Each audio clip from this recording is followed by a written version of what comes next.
Assalamu alaikum.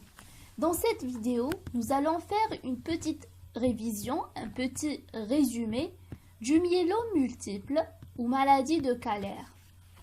Donc, on va voir une petite définition. On va faire le tour résumé de la clinique et des examens biologiques ainsi que radiologiques à demander. On va essayer de tout ordonner en tête, de bien organiser les idées en tête pour avoir accès facile à ces données. Et c'est ça l'intérêt de ce petit résumé. Il ne s'agit pas d'une révision physiopathologique ou détaillée, mais question d'organiser les choses en tête et de faciliter l'accès aux données qu'on a. Donc, pour le plan, je disais, on va voir la définition, la clinique, les examens complémentaires à demander. On va faire rapidement le tour des résultats des examens complémentaires qu'on va demander, soit en biologie et en radiologie. Puis, on va passer aux critères diagnostiques qui sont un peu ennuyeux, mais on va essayer à l'aide de moyens mnémotechniques d'alléger un peu la tâche. Les critères diagnostiques IMWG et de Dury-Salmon. Donc voilà, IMWG. Ne vous inquiétez pas, ça sera super facile et plus léger de les revoir par la suite. Dury-Salmon. Et puis, on passera aux indications thérapeutiques avec un moyen mnémotechnique pour les mémoriser également. Donc, je vous invite à terminer la vidéo jusqu'à la fin. On commence alors. Le myélome multiple. Le myélome multiple, on a donc, c'est une hémopathie maligne, lymphoïde, de la lignée B, plasmocytaire, produisant des immunoglobulines monoclonales. Définition simple, classique, donc qu'on va revoir.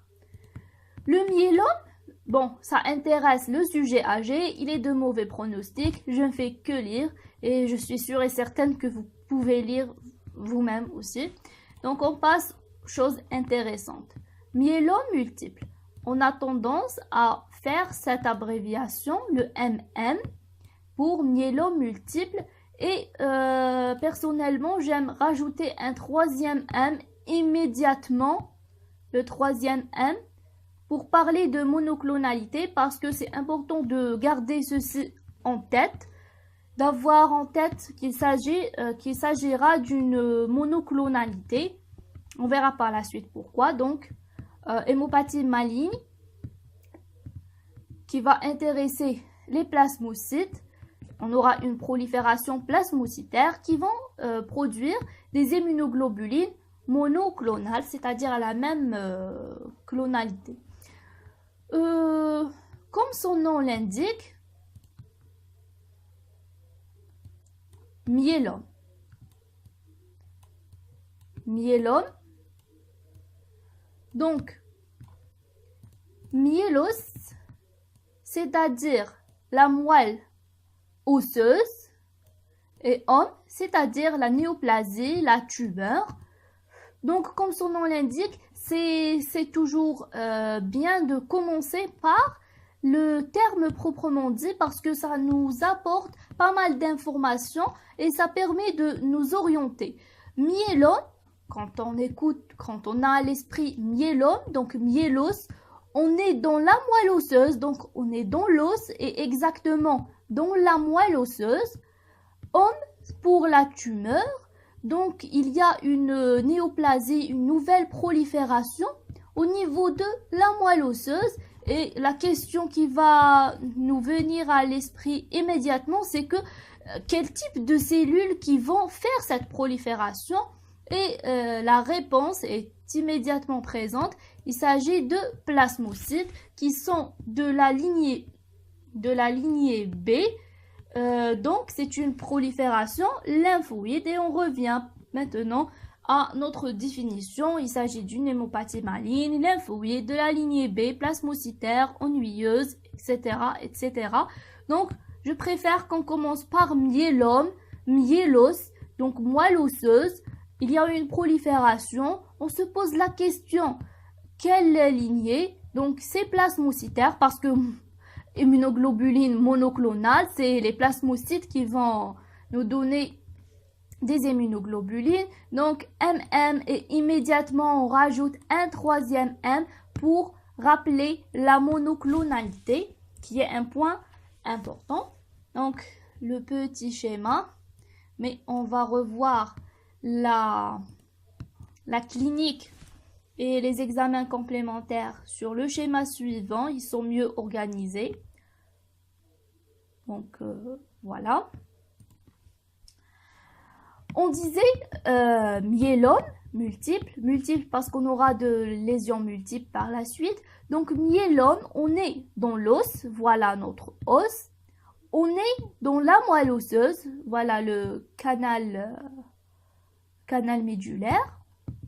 Et les cellules, donc hommes, prolifération tumorale, intéressant les cellules plasmocytaires, voilà une multiplication plasmocytaire et qui vont synthétiser et produire des immunoglobulines qui vont passer par la suite dans la circulation sanguine. Les manifestations cliniques, on peut les regrouper en deux catégories.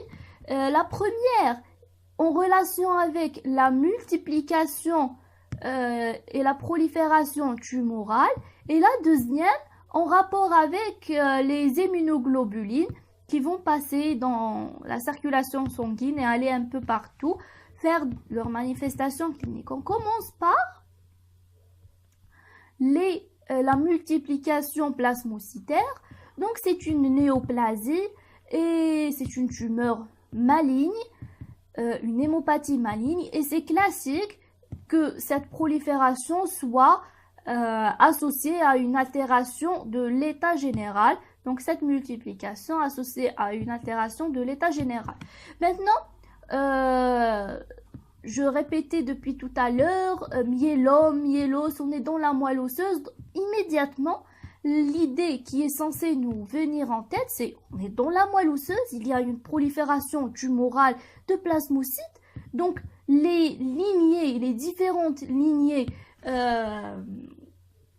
hématopoïétiques seront influencées et du coup on aura une sorte de pancytopénie. La production médulaire des globules rouges, globules blancs, des plaquettes va diminuer et sur le plan clinique on va voir les manifestations respectives: diminution des globules rouges, autrement dit une anémie, puisque par diminution de production origine centrale, donc normocytaire, normochrome arégénérative ou peu régénérative. Un syndrome, donc la thrombopénie qui peut se manifester par un syndrome hémorragique, une leucopénie, leuconeutropénie. Donc sur le plan clinique, elle sera représentée par des infections. Donc, la moelle osseuse, elle est située dans l'os. Donc, c'est logique d'avoir des manifestations osseuses. Donc, au niveau de l'os, cette prolifération qui va retentir sur l'os. La première manifestation à garder en tête, c'est la douleur. L'os, il y aura cette invasion, cette multiplication plasmocytaire qui va bouffer l'os.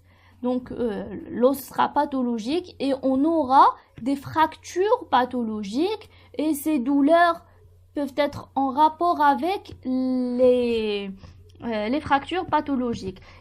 C'est bon de rappeler que puisqu'il y a une multiplication tumorale, il y a une sorte d'inflammation, des cytokines, des médiateurs de l'inflammation et tout, qui vont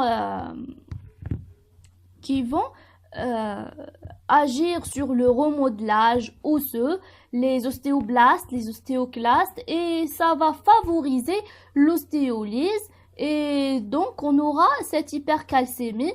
Et l'hypercalcémie elle-même a ses propres manifestations cliniques à revoir à part.